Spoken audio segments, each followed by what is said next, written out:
topic. This is about the food spoilage, and we have discussed. We started this discussion about how food is being spoiled and how spoilage is contributing its role on economic burden as well as the shortage of the food. इसमें हमने बात की थी कि food spoilage के बहुत सारे reasons हो सकती हैं। उसमें कुछ माइक्रोबायोलॉजिकल हैं, केमिकल रीजंस, फिज़िकल हो सकती हैं। इसके अलावा फूड स्पॉइलेज जो है उसकी बात हमने की कि per annum overall the world कितना फूड स्पॉइल होता है एस्टिमेटेड, और उसमें यूएस का सिर्फ पार्ट कितना है, या फूड किन किन लेवल्स पे स्पॉइल हो सकता है, या फूड को हम फूड लॉस जो है वो किन किन लेवल्स पे हम बियर कर रहे हैं। इसके साथ साथ हम थोड़ा सा ये भी देखने की कोशिश की कि डिफरेंट फूड्स जो हैं इनके स्पॉइलेज की रेशो क्या है। For example if we talk about the fresh fruits and vegetables, तो हम देखते हैं सॉरी तो हम देखते हैं कि fresh fruits and vegetables approximately they share their role they share the ratio approximately 20% in the spoilage. इसी तरह से जो फ्लूइड मिल्क है ये 18% के रेंज में टोटल फूड स्पॉइलेज में इसका रोल है, और जो ग्रेन प्रोडक्ट्स हैं they are approximately 15%, sweeteners 12% etcetera. इसमें अगर आप देखें तो फ्रेश फ्रूट से लेके स्वीटनर्स की तरफ अगर हम आते हैं तो इसमें हमारे पास जो फ्रेश फ्रूट्स हैं इनका स्पॉइलेज रेशो सबसे ज़्यादा है। फ्लूइड मिल्क का थोड़ा सा कम है, लेकिन still this is very high. तो हम ये देखते हैं कि वो फूड टाइप्स या वो फूड कंपोजिशंस जिनमें वाटर कैपेसिटी या जिनमें वाटर कंटेंट ज़्यादा है या जिनमें न्यूट्रिएंट्स ज़्यादा हैं जिन फूड कंपोजिशंस में, उनके स्पॉइल होने के चांसेस उतने ही ज़्यादा हैं। For example if you take the example of the fluid milk, and we are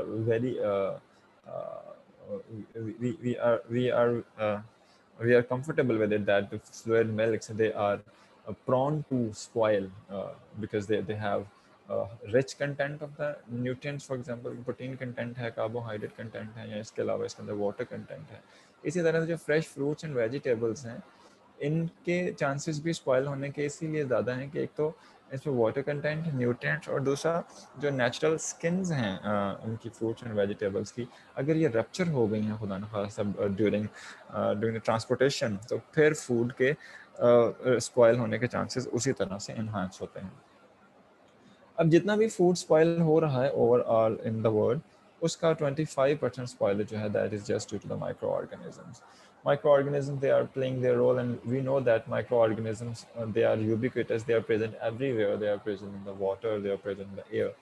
तो जहाँ भी चांस मिलेगा they would grow, and if they would grow they would start the consumption of the nutrients that are present in the food, and they would start the conversion of that nutrients into the waste products.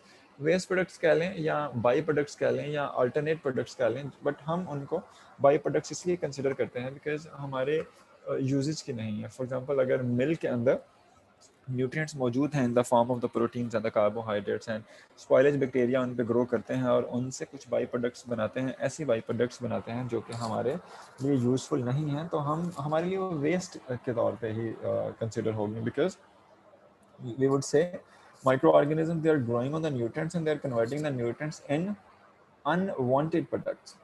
तो अगर हम देखते हैं micro organisms का 25% role है food spoilage में। अच्छा, अब इसमें बड़ी इंटरेस्टिंग बातें हैं कि with the passage of time बहुत सारी न्यू फूड्स जो हैं वो इवॉल्व हुई हैं, डेवलप हुई हैं, और न्यू फूड फार्मूलेशंस जो हैं डेवलप हुई हैं। फॉर एग्जांपल अगर आज से 15-20 साल पहले देखते हैं पीछे मुड़ के, तो फूड इंडस्ट्रीज अगर इतनी कॉमन नहीं थी और हमारे पास डिफरेंट टाइप्स की फूड या पैकेज्ड फूड शायद इतनी नहीं थी, लेकिन अब अगर हम देखते हैं तो there are new food formulations, new the modified foods या पैकेज्ड फूड्स हैं, या हमारे पास कुछ ऐसी चीज़ें हैं जो कि 10-15 साल पहले हमें खाने को नहीं मिलती थी, आज वो प्रोसेस्ड फूड की फॉर्म में अवेलेबल हैं। तो इसका मतलब है कि जो इंडस्ट्रियल बूम है या फूड इंडस्ट्रीज़ के बूम के बाद ये भी चांस हुआ कि चूँकि न्यू मॉडिफिकेशन और न्यू फॉर्मुलेशंस आ रही हैं फूड के लिए, तो इसका मतलब है कि अल्टीमेटली माइक्रो ऑर्गेनिजम्स की ग्रोथ के लिए न्यू हैबिटेट्स भी जनरेट हो रहे हैं। अगर न्यू फॉर्मुलेशन और न्यू मॉडिफिकेशन आ रही हैं तो न्यू हैबिटेट्स भी जनरेट हो रहे हैं। अगर जो न्यू हैबिटेट्स हैं इसकी वजह से स्पॉइलेज रेशो भी इंक्रीज करेगी, और इसी वजह से अब माइक्रो ऑर्गेनिज्म जो है day by day their ratio in the food spoilage that is being increased. इसके साथ साथ जो दूसरी बड़ी रीज़न है फूड स्पॉइलेज में माइक्रो ऑर्गेनिजम्स के बहुत बड़े रोल की, this is the consumers. Now consumers are aware of the food quality.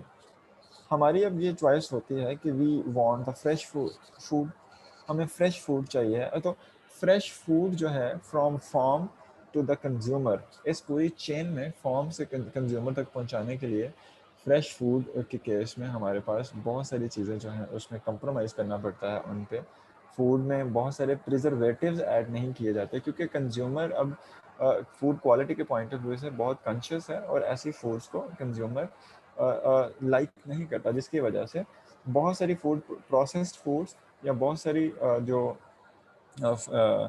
Food फार्मूलेशंस हैं जिनको हम माइक्रो ऑर्गेनिज्म से या स्पॉइलेज से प्रिजर्व कर सकते हैं बाय एडिंग द प्रिजर्वेटिव्स।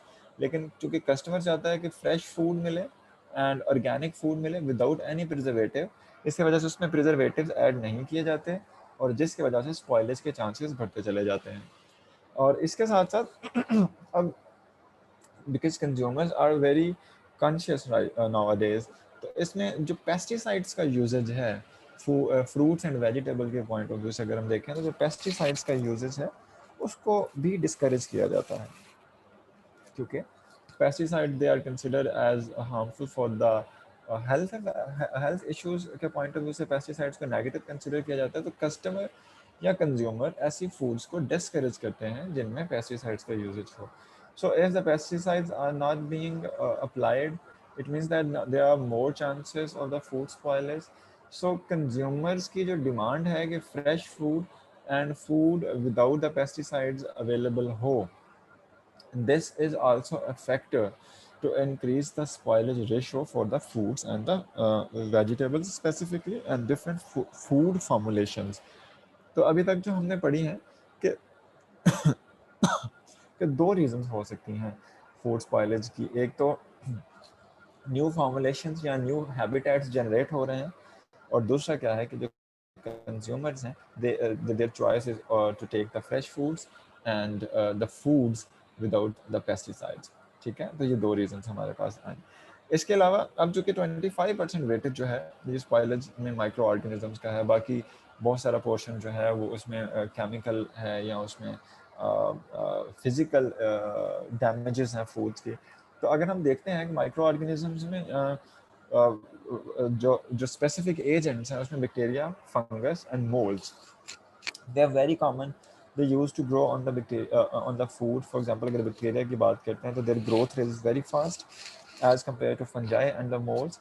और बैक्टीरिया जो है normally they use to grow on the foods which have the proteinaceous content, high proteinaceous content, और बैक्टीरिया प्रोटीनेशियस कंटेंट पे ग्रो करके उसको स्पॉइल करेंगे। For example in this case bacteria they would be spoiling the meat products, poultry products, fish, shell fish, dairy products etcetera. और इसके साथ साथ अगर फंगस या मोल्ड की बात करते हैं तो ये बड़े डाइवर्स हैं, they can use multiple types of substrates as well as we know that they have ability, fungus and molds, they have ability to bear the extreme conditions of the environment, for example low temperature and the high temperature etc, or the low and high pH even they can bear। तो इस वजह से बहुत सारी जगहों पे जहाँ पे हम लो टेम्परेचर को एज ए प्रिजर्वेटिव यूज़ कर रहे हैं, वहाँ पे भी फंगस और मोल्ड जो हैं ये ग्रो होते हैं, और ग्रो होने के बाद ये एक्चुअली हमारी फूड को स्पॉइल करते हैं। लेकिन यहाँ पे एक थोड़ा सा हमारे पास क्रॉस कंटेमिनेशन का फिनोमेना भी देखने में मिलता है कि सम टाइम इट हैपन्स कि पहले एक स्पीशी ग्रो करती है, फॉर एग्जांपल प्रोटीनेशियस डाइट है, उस पर पहले बैक्टीरिया ग्रो किया या उस पर पहले फंगस ग्रो की, और फंगस ने ग्रो करने के बाद सिचुएशन को सूटेबल किया दूसरे टाइप्स की स्पॉइलेज ऑर्गेनिज्म की ग्रोथ के लिए। मिसाल इसकी यूँ देता हूँ कि बहुत सारी वेजिटेबल या फ्रूट्स हैं ये रेफ्रिजरेटर में 4 डिग्री सेंटीग्रेड पे स्पॉइल होना स्टार्ट होते हैं। स्टार्ट कैसे होते हैं कि सबसे पहले फ्रूट्स पे रेफ्रिजरेटर में फंगस लगती है, because fungus have ability to bear the low temperature. तो फंगस लगती है, फंगस की ग्रोथ के बाद वहाँ पे इन्वायरमेंट सूटेबल होता है या न्यूट्रिएंट्स की अवेलेबिलिटी जो है वो बैक्टीरिया के लिए सूटेबल होती है, now this is the time to grow the bacteria there. तो फिर उसके बाद बैक्टीरियल ग्रोथ जो है वो सेम फूड पे हमारे पास नज़र आती है। और एक्चुअली में ये फंजाई और बैक्टीरिया बहुत सारे फ्रूट्स एंड वेजिटेबल्स अगर इनको प्रॉपर वॉश ना किया जाए तो उस पे ये मौजूद होते हैं as a natural flora. And whenever the environment nutrients are the suitable for the growth they would grow and they would spoil the food. और अल्टीमेटली मतलब आप कह सकते हैं कि ये नेचुरल फ्लोरा के ऑर्गेनिज्म ग्रो करेंगे, हमारी फूड में मौजूद न्यूट्रिएंट्स को यूज़ करके ऐसे प्रोडक्ट्स बनाएंगे जो कि हमारे लिए अनवांटेड हैं। तो हम इस चीज़ को कह देंगे कि this is the spoilage of the food. इसी वजह से बहुत सारी इसके लिए मुझे एक साइड पर बात याद आ गई है कि फूड प्रिजर्वेशन के पॉइंट ऑफ व्यू से कि जो वेजिटेबल एंड फ्रूट्स हैं उसको जब हम प्रिजर्व करते हैं रेफ्रिजरेटर में या इस तरह अगर हमें कुछ 2-4 दिन के लिए रखना हो तो उसको KMNO4 के साथ वॉश करके रखते हैं। उससे थोड़ी सी उसकी जो लाइफ है, शेल्फ लाइफ है Sabuta 4 डिग्री tama. अच्छा, Belirkuram अब mıyım? माइक ऑन हो गया आपका? रवीना रवीना आई थिंक, हाँ ओके। अच्छा, तो मैं बता रहा हूँ कि microorganism naturally they are present as a natural flora. और फिर क्रॉस कंटेमिनेशन का इशू, पहले अगर एक ग्रो किया है उसके साथ कंटेमिनेट करके दूसरे के लिए सूटेबल एनवायरनमेंट क्रिएट हो और उसकी ग्रोथ भी देखने में मिलती है हमारे पास। सर अच्छा सर जी जी सर हम मोल्ड्स को फंजाई से कैसे डिफरेंट करेंगे, डिस्टिंग्विश करेंगे कि ये हाँ, सेम है? ये अली रज़ा हैं गालिबन। अली रज़ा, ये माइक्रोबायोलॉजी का क्वेश्चन है। माइक्रोबायोलॉजी हम पढ़ चुके हैं, उसमें इसको डिस्कस करेंगे। अभी फूड बायोटेक्नोलॉजी के पॉइंट ऑफ व्यू से क्वेश्चन है तो वो कर लो, उससे हट जाएंगे हम थोड़ा सा। Excuse me sir. जी सर आपने कहा कि फंगस पहले वो ग्रो करेगी, वो रेफ्रिजरेटर में हार्श कंडीशन में भी वो ग्रो कर सकते हैं, उसके बाद जो क्रॉस पोलिनेशन या जो भी कंटेमिनेशन सॉरी उसके थ्रू बैक्टीरिया जो है वो भी ग्रो कर सकते हैं, लेकिन टेम्परेचर जो है वो तो वही रहेगा ना? हाँ, टेम्परेचर वही रहेगा। तो बैक्टीरिया की भी बहुत सारी किसे क्लासेस हैं कहते जिनको हम बैक्टीरिया साइक्रो, हाँ यू आर राइट, टेम्परेचर तो वही रहेगा, लेकिन बैक्टीरिया में हम बहुत सारी क्लासेस साइक्रोफाइल्स कंसिडर करते हैं which have ability to grow at the low temperature. But initially होता है ऐसे है जैसे फ्रूट है, उसकी स्किन पे स्किन में जो पैक्टिन है या इस तरह की जो चीज़ें हैं, हो सकता है कि बैक्टीरिया के लिए वो यूजफुल ना हो, लेकिन पहले फंगस वहाँ पे ग्रो करेगी। Fungus will degrade the pectin and some other components of the fruit skin, and fungus will convert that nutrients into the by products. अब वो बाई प्रोडक्ट्स हैं वो इट माइट पॉसिबल कि वो बैक्टीरिया के लिए एज ए न्यूट्रिएंट्स काम करें। तो बैक्टीरिया जो कि साइक्लोफाइल्स हैं, which have ability to grow at that low temperature, they would use that waste products of the fungus metabolism as a nutrient and they will grow. Okay? Okay okay got it, thank अच्छा, you. इसके बाद हमारे पास एक specific term इस्तेमाल होती है specific spoilage organism के लिए, हम इसको कहते हैं SSO, specific spoilage organisms. Normally होता यूँ है कि SSOs जो हैं they use to grow on the food formulations या फ्रूट्स एंड वेजिटेबल्स पे। तो स्टार्ट में असल में देखने की बात यह है कि चूँकि ऊपर मैं बात करके आया हूँ कि बहुत सारी फ्रूट्स वेजिटेबल्स पे microorganism as a natural flora exist करते हैं। तो सवाल यहाँ पे ये आता है कि हम अगर फ्रूट को या वेजिटेबल को रखते हैं तो 2-3 दिन वो स्पॉइल नहीं होता, शायद उसके बाद उसका स्पॉइलेज रेट जो है वो इंक्रीज होता है। ऐसा क्यों है? तो उसका लॉजिक ये है कि SSO या जो स्पेसिफिक स्पॉइलेज ऑर्गेनिजम्स हैं, initially they are present in the small number and as we know that microorganisms they use to grow exponentially. तो जब हम इनको टाइम देते हैं सूटेबल टेम्परेचर में, तो ये एक्सपोनेंशियली ग्रोथ के बाद now the micro organisms are in the number that they would digest the food components and they would degrade the food components. और इसके साथ साथ जो अवेलेबल फूड न्यूट्रिएंट्स हैं उनको कन्वर्जन में फिर ये अपना रोल प्ले करते हैं, अनवांटेड प्रोडक्ट्स बनाते हैं। Actually the production of the unwanted products that is termed as food spoilage. So we can say that जो अवेलेबल कंपाउंड्स हैं हमारे पास हमारी फूड फार्मुलेशंस में, SSOs यानी कि specific spoilage organism, they would convert, they would transform them into undesired end products and this process will be called spoilage organisms, spoilage. ठीक है? Okay, up to this point, if you guys have any question you may ask.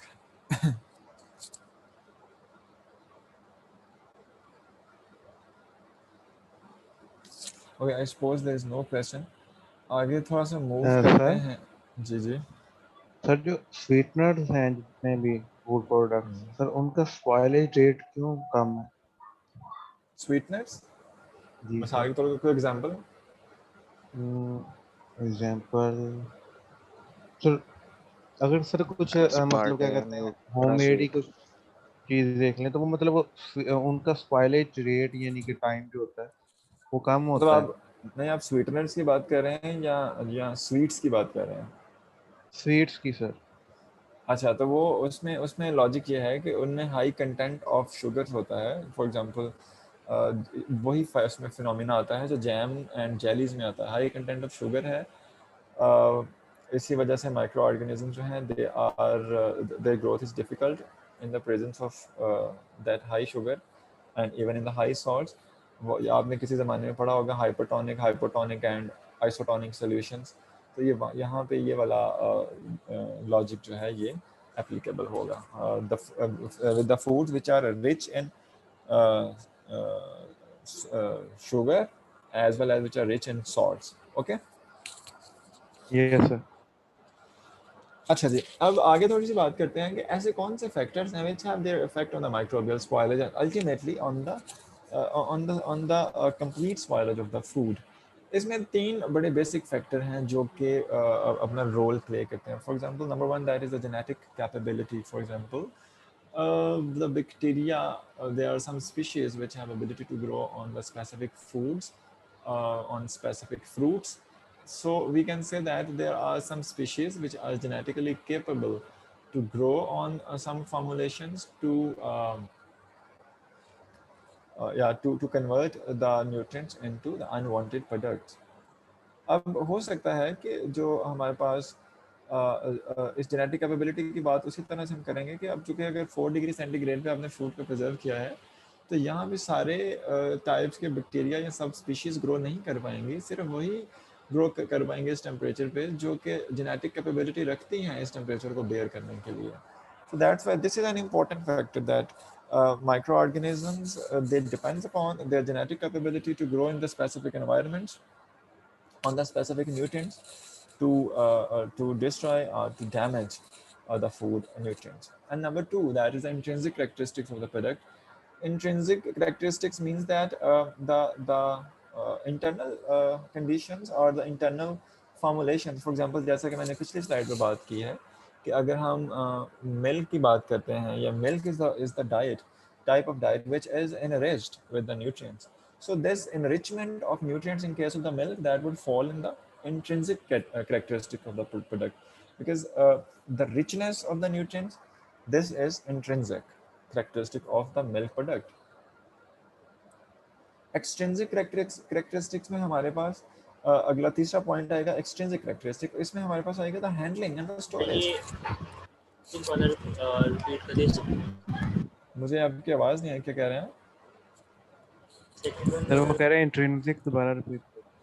Yes, मैंने बताया है कि intrinsic characteristics जो हैं किसी भी प्रोडक्ट्स की they are termed towards the internal. For example, in the case of the milk, I will repeat the example in here. In the case of the milk, if we talk about the intrinsic properties, and it would definitely differ towards the nutrients availability and the richness of the nutrients in the milk that make it prone to the spoilage. So this is intrinsic characteristic. And number three, that is extrinsic. तो extrinsic characteristic जो है किसी भी product की, ये हमारे पास handle होंगी with point of view to the storage and handling. For example industry में से हमारे पास फूड पैकेज होकर निकलती हैं, if there is no proper handling.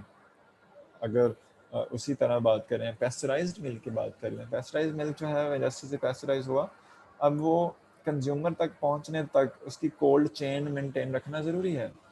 But if it's handling is improper, दरमियान में कहीं टेम्परेचर मेंटेन नहीं हुआ या विदाउट टेम्परेचर मेंटेनेंस वाले ट्रक में रख के उसको ले आया गया, तो ये हैंडलिंग इश्यूज हैं। And all of this extrinsic characteristic. इसमें मिल्क की न्यूट्रिएंट्स रिचनेस का शायद उतना रोल ना हो जितना हैंडलिंग का रोल आ गया। इसी तरह से storage, If a food product is supposed to store at 4 degrees centigrade and we have stored at 25 degrees centigrade, that would destroy it. That would be spoiled. So these are the three important factors. Number one is the genetic capability. Number two is the intrinsic characteristic of the product. And number three is the extrinsic characteristic of the food handling and the storage. So we should be very vigilant, keeping in view the handling and the storage issues, because it can protect the food. It can protect the spoilage. Okay. अच्छा, अच्छा. ये जो हमारे डब्बों में दूध आता है, हम्म. ये तो मेरे ख्याल से ओरिजिनल दूध नहीं होता है, तो क्या ये भी उसी रेट से खराब होता है जिस रेट से जो असली दूध होता है? ओके, यहाँ मेरे दो सवाल हैं. एक तो आपको कैसे लगा कि वो ओरिजिनल दूध नहीं होता, और अगर वो ओरिजिनल अक्सर लिखा होता है, मैंने पढ़ा भी है अरे वो डब्बों के ऊपर. प्रोसेस्ड होता है ना, तो प्रोसेस्ड सर में उस जो पे लिखा होता है टी वाइटनर। शायद आप किस दूध की बात कर रहे हैं, ज़रा रोशनी डालें उस पर. आप टी वाइटनर्स की बात कर रहे हैं, सर ड्रिंकिंग मिल्क की मैंने बात कर रहे हैं, टेट्रा पैक की बात कर रहे हैं, या पेस्चराइज सब की के बात ऊपर कर तो रहे हैं? नहीं पढ़ा मैंने वैसे, अच्छा लेकिन एक अच्छा दो के ऊपर मैंने पढ़ा है, मुझे नाम नहीं उनका मतलब याद है. अच्छा अच्छा. बाकी जो मैं आपको थोड़ा सा क्लियर कर दूं, जो टेट्रा पैक्स होते हैं normally, this is the milk. इसमें ऐसा कुछ नहीं होता जो आप कह सकेंगे ये ओरिजिनल मिल्क नहीं है. Pasteurise milk is also milk, ये भी ओरिजिनल ही है, आपकी टर्म अगर इस्तेमाल करूँ. बाकी कुछ थोड़ा सा देखने में आता है, जो टी वाइटनर्स हैं, टी वाइटनर्स के अंदर मिल्क की जो कंपोजिशन है वो डिफरेंट होती है, and so that's why that cannot be used as a drinking milk, tea whitener जो है. बाकी जो इसके बाद जो इन्फेंट फार्मूलाज आते हैं, इन्फेंट फार्मूलाज जो हैं उसके अंदर भी वो भी इन्वेस्ट होते हैं कंपोजिशन के पॉइंट ऑफ व्यू से with respect to the nutrients. तो इसलिए मुझे पता नहीं है कि आप स्पेसिफिकली किस प्रोडक्ट की बात कर रहे हैं. अगर तो न्यूट्रिएंट्स उसमें मौजूद हैं and that is rich with the nutrients, तो द चांसेस ऑफ सर अगर ये मिल्क स्पॉइलिटी पैक वुड की बी बात इक्वल. कर रहे हैं, हाँ, तो ये टेट्रा पैक है, मिल्क पैक, ये तो मिल्क आया है कंपनी के पास, उन्होंने उसको यूएचटी ट्रीट किया है, उसको पैक किया, पैक करने के बाद मार्केट में दे दिया. तो definitely that is prone to risk. अगर आप उसको ठीक. उसका खोल दें सर उसका. जी. सर उसकी ट्रीटमेंट के बाद सर जो उसका क्या कहते हैं फैटी पार्ट होता है, यानी कि जो मलाई वगैरह होती है, तो सर वो उसको एक्सट्रैक्ट करके फिर उसको पैक करते हैं ना? नहीं, वैसा नहीं होता. मैंने पहले भी 2-3 दफ़ा क्लास में बात की है, शायद आपने सुनी नहीं है. वो ये है कि जब भी रॉ मिल्क आता है, तो चूँकि इंडस्ट्री है, वो उसे एक प्रोडक्ट नहीं बनाएंगे, वो मैक्सिमम उसको जितना कंज्यूम कर सके वो कंज्यूम करेंगे. फॉर एग्जांपल फर्स्ट लेवल पे अगर उसको पेस्चराइज करते हैं, तो उसको अगले स्टेप में उसमें से क्रीम सेपरेट कर लेंगे. फिर उसको क्रीम सेपरेट करने के बाद जो बाकी चीज़ है, वो चूँकि मिल्क डाइल्यूट हो जाएगा, तो उसके अंदर फिर स्किम्ड मिल्क ऐड किया जाता है. स्किम्ड मिल्क जो है, this is you can say low fat milk, dry milk है, जो बहुत सारे कंट्रीज़ जो हैं वो एक्सपोर्ट करते हैं, जिनके पास मिल्क प्रोडक्शन ज़्यादा है. इसमें ऑस्ट्रेलिया नंबर 1 है, तो हम बहुत सारी फूड इंडस्ट्रीज़ वहाँ से उसको इम्पोर्ट करवा के, तो after the separation of the cream, they used to mix it into the milk to increase its consistency. और फिर उसके बाद उसको UHT अल्ट्रा हाई ट्रीटमेंट या अल्ट्रा हाई टेम्परेचर ट्रीटमेंट्स दी जाती हैं, और उसको टेट्रा पैक में पैक करके भेज दिया जाता है. अगर उसको UHT ट्रीटमेंट ना दी जाए, तो उसको पेस्चराइज करके भेज दिया जाता है. पेस्चराइजेशन के केस में उसकी शेल्फ लाइफ कम होती है, 3 से 4 दिन, and you have to put it on 4 degree centigrade temperature. तो ये डिफरेंट प्रोडक्ट्स बनती हैं फिर इंडस्ट्री के अंदर ना. लेकिन डेफिनेटली बहुत सारे लाइसेंसेस के बाद पास थ्रू करके ही वो प्रोडक्ट मार्केट में आती है.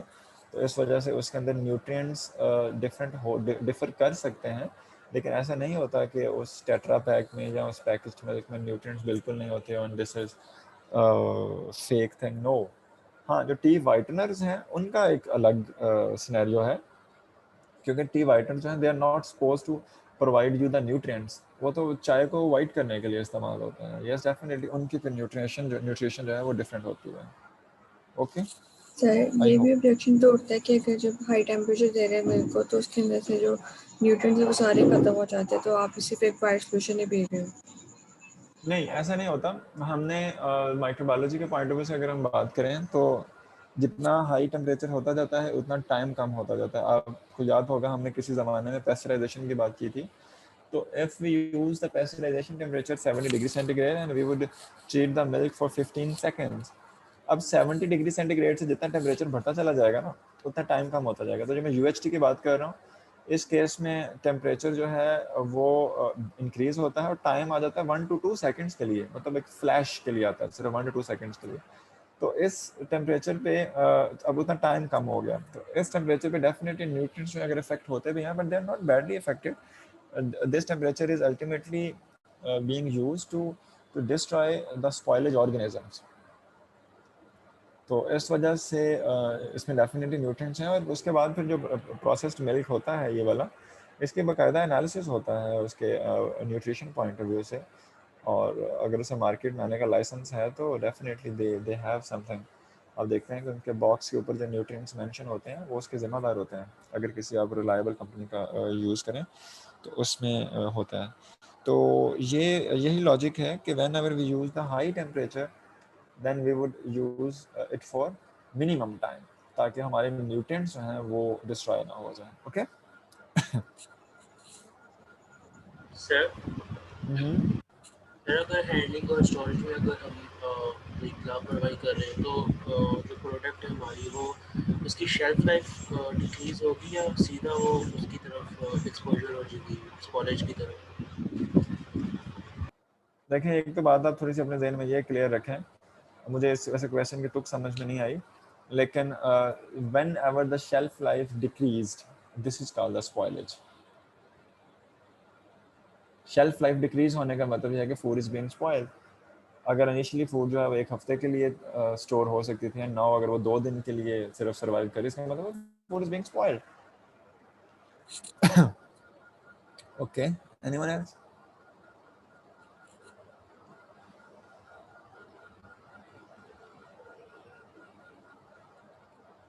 ओके जी, अच्छा अगला पॉइंट है इसमें हमारे पास, ये फैक्टर्स की बात कर, अगला जो फैक्टर है, this is the food structure. Food structure, it has also its effect on the spoilage, and spoilage में अगर हम देखते हैं फूड स्ट्रक्चर में, तो फूड स्ट्रक्चर अगर रॉ फ्रूट्स की बात करें, रॉ फूड्स की, तो बहुत सारी रॉ फूड हमारे पास जो हैं they are protected with the fruit skins. हम देखते हैं, या इवन नट शेल्स हैं, या डाइट्स के अराउंड ब्राउन है, या हम अगर देखते हैं कि बहुत सारे हमारे पास, अगर एग की एग्जांपल लेते हैं तो उसमें एग शेल्स हैं, या कोलाज मसल्स टिश्यूज़ के एग्जांपल हम ले सकते हैं। तो actually they are there to protect the foods, and they are there to protect the spoilage. Fruit skin जो है that is made up of the pectin and some other carbohydrates, so that's why it restrict the entry of the microbes into the fruit and the vegetables. इसी तरह nut shells, bran etcetera, egg shells even. तो अब अगर ये जितने भी हमारे पास protective ये कवरिंग जिनके मैंने नाम लिए हैं, fruit skin, nut shell and वगैरह वगैरह, अगर इसमें किसी तरह से कुछ ब्रेकेज आ जाए, या इवन अगर कुछ डिसरप्शन हो जाए, for example due to the improper handling and by using the improper storage conditions, तो इस केस में what can we have, we can have we can have the broken fruit skins, we can have the broken nut shells. Ultimately होगा क्या कि now there is a chance for the microorganisms to enter into the fruits and vegetables, as well as you can say that enter into the raw foods. अब चूंकि we know that microorganisms they may have the different enzymes, cellulose, और जिसमें cellulases हैं, जिसमें pectinases हैं, proteases हैं, etc. तो इन enzymes का जो usage है that would also stimulate the food spoilage, or you can say that will also support the microorganisms to grow there to spoil the foods. तो इसका मतलब क्या हुआ कि हमारे पास एक तो इम्प्रॉपर हैंडलिंग की वजह से ये इश्यूज, और दूसरी एक इम्पॉर्टेंट चीज़ ये है कि जो प्री हार्वेस्ट कंडीशंस हैं, whenever the food is not harvested properly, for example, yes, if we take the example of the rice, the rice that is protected with the bran, उसके around वो एक layer है, bran से protected है, अगर food का कोई attack होगा तो that bran can protect it. लेकिन जब हम उसकी हार्वेस्टिंग कर लेते हैं, we remove the bran, we remove the protected layers from the food, यानी कि after harvesting whenever we have removed the protective layers for our own consumption, now the foods are more prone to risk for the spoilage. So this is the dangerous condition.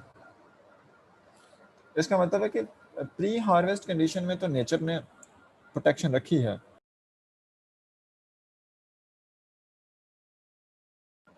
लेकिन चूंकि after harvesting हम क्या कर रहे हैं कि हम food को ट्रीट कर रहे हैं, या हम हमारे पास जो फूड प्रोडक्ट्स हैं उसको उसकी मॉडिफिकेशंस कर रहे हैं। अब एक इसका बेनिफिट तो ये है कि फूड अब हमारी कंजम्पशन के लिए सूटेबल हो रही है, but now food is also being prone to spoilage. And ज़्यादातर जो फूड स्पॉइलेज के इश्यूज हैं ये हमारे पास हार्वेस्टिंग के बाद आते हैं। इसी वजह से बहुत सारे जो फूड टाइप, जो रॉ फूड्स हैं, उनको जब प्रोटेक्ट करना होता है या उनको ज़्यादा टाइम के लिए प्रोटेक्ट करना, तो इट इज़ रिकमेंडेड कि उनको उनकी नेचुरल कंडीशंस में ही प्रिजर्व किया जाए। उसके बाद जब हम उनको निकालते हैं यूजेस के लिए, तो फिर हम उनकी प्रोसेसिंग करते हैं ताकि वो ज़्यादा टाइम तक प्री हार्वेस्ट कंडीशंस में ही हमें अवेलेबल हो। ठीक है, इसके बाद हमारे पास आएंगी कुछ वेरिएशंस के fluid food, semi fluid foods और सॉलिड फूड्स में स्पॉइलेज पॉइंट ऑफ व्यू से क्या डिफरेंसेस होते हैं। I think time is up, अभी रहते हैं 10 minute. Okay, we can discuss it. अच्छा जी, so different types of foods हैं, जिसमें हमारे पास कुछ फूड्स हैं वो फ्लूइड फूड्स की कैटेगरी में आएंगे, कुछ सेमी फ्लूइड, कुछ सॉलिड फूड।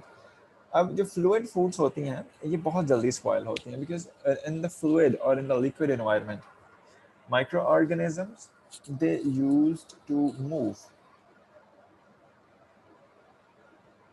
अगर माइक्रोबैक्टीरिया हैं and इनके पास फ्लैजेला है तो बड़े आसानी से मूव कर सकते हैं। अगर फ्लूइड फूड है और कहीं एक साइड पे भी कंटामिनेशन आ गई है तो वो कंटामिनेशन बहुत जल्दी क्विकली पूरी की पूरी फूड फॉर्मुलेशन में बड़ी इजीली स्प्रेड कर सकती है, because the food is fluid and microorganism they can use it. They may be motile, they can the food could be spoiled due to microbial motility. ठीक है, तो फ्लूइड फूड जो है ये हमारे पास कंसिडर होती हैं जिनमें हम कह सकते हैं कि due to microbial motility spoilage के बहुत ज़्यादा चांसेस हैं और बहुत जल्द स्पॉइल होने के चांसेस हैं। उसके बाद अब बारी आती है सेमी फ्लूइड फूड्स की। तो सेमी फ्लूइड फूड के अंदर भी वही फिनोमिना है माइक्रोबियल मोटिलिटी का, और माइक्रोबियल मोटिलिटी के पॉइंट ऑफ व्यू से सेमी फ्लूइड फूड्स जो हैं ये भी बिल्कुल उतने ही रिस्क में हैं जितना हमारे पास फ्लूइड फूड्स हैं। अब बात करते हैं सॉलिड फूड्स की। सॉलिड फूड्स का साथ थोड़ा सा फिनोमिना डिफरेंट है।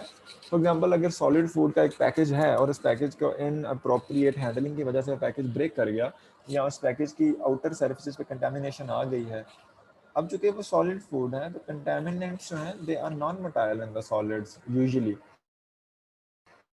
तो हम उस फूड की जो आउटर लेयर्स हम उनको प्रोटेक्ट कर सकते हैं। तो अब नॉर्मली जो सॉलिड फूड होती है इसकी स्पॉइलेज स्टार्ट होती है from outward to the inward, लेकिन माइक्रोबियल मोटिलिटी की वजह से फ्लूइड फूड और सेमी फ्लूइड फूड्स में, हमारे सॉलिड फूड्स में we can easily discriminate it.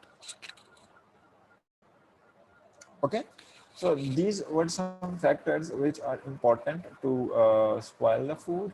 और आगे जो हमारे पास इम्पोर्टेंट फैक्टर आएगा वो आएगा फूड कंपोजिशन, जो कि हम अगले लेक्चर में इंशाल्लाह डिटेल के साथ डिस्कस करेंगे कि how food composition that is playing its role in the